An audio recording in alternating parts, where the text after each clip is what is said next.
Приветствую всех на канале Творческий сундучок, с вами Татьяна. У меня есть небольшой отрез двунитки с новогодним рисунком. Покупала еще год назад, но так и не решилась ни на что использовать, и вот час настал. Также мне понадобится ткань, близкая по цвету, это остаток от шитья, коричневая ткань, это полочка от блузки, от костюма, который ни разу не надевался. Такое бывает. Уверена, в ваших шкафах тоже такое найдется. И еще полоски белой ткани. Они мне тоже пригодятся.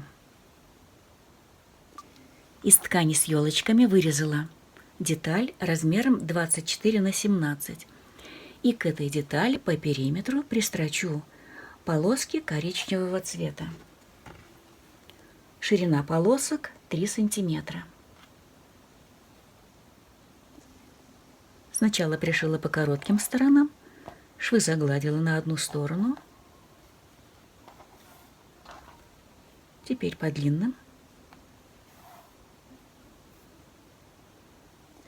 Вот, девочки, пришила, такая коричневая рамочка у меня получилась. И дальше я пришиваю белые полоски. И также по коротким сторонам сначала пришью. Девочки, но это не принципиально. Можно вообще пришивать по кругу. Можно сначала по длинным сторонам пришить, потом по коротким. Просто я, исходя из рациональных соображений, у меня такой длины полоски.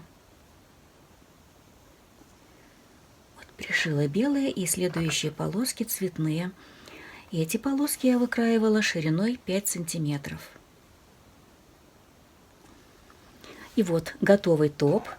Я его положила на синтепон и на ткань основу. И сейчас я это сколю и займусь стежкой.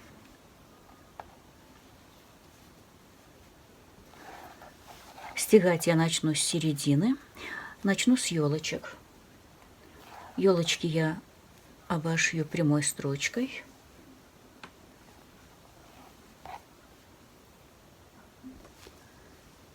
Елочки отстрочила по белым линиям. Вот на этих практически получилось по контуру, а вот на этих середина получилась с очень плотной стежкой.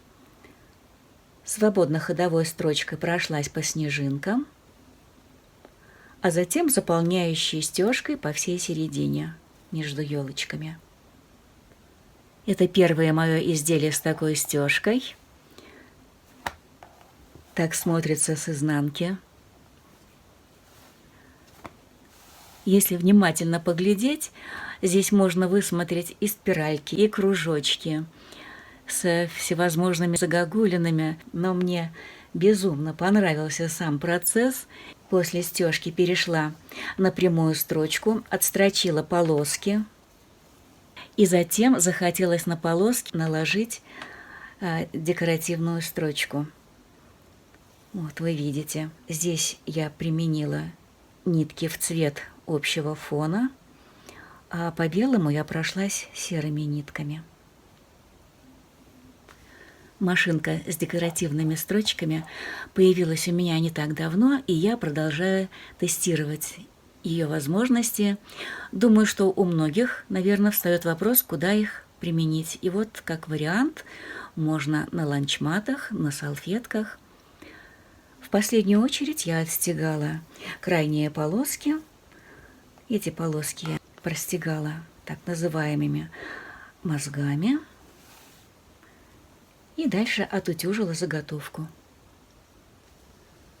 Осталось выровнять края и сделать окантовку. Для окантовки я взяла вот такую бейку. Краила я ее по долевой. Ширина ее 3 сантиметра. Вот я выровняла и пришиваю бейки, накладывая на лицевую сторону. Пришила окантовку. Так это выглядит с обратной стороны.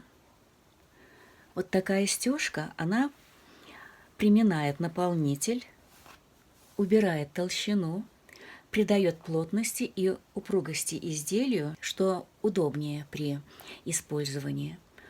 При широкой каймы я старалась обходить вот эти белые горошины.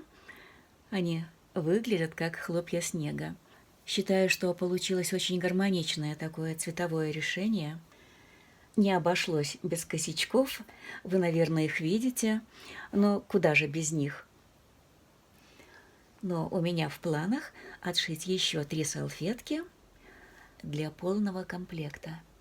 Салфетка получилась вполне новогодняя, и я вас прошу поставить лайки, если вам понравилось. Не понравилось, ставьте дизлайки, я не обижусь.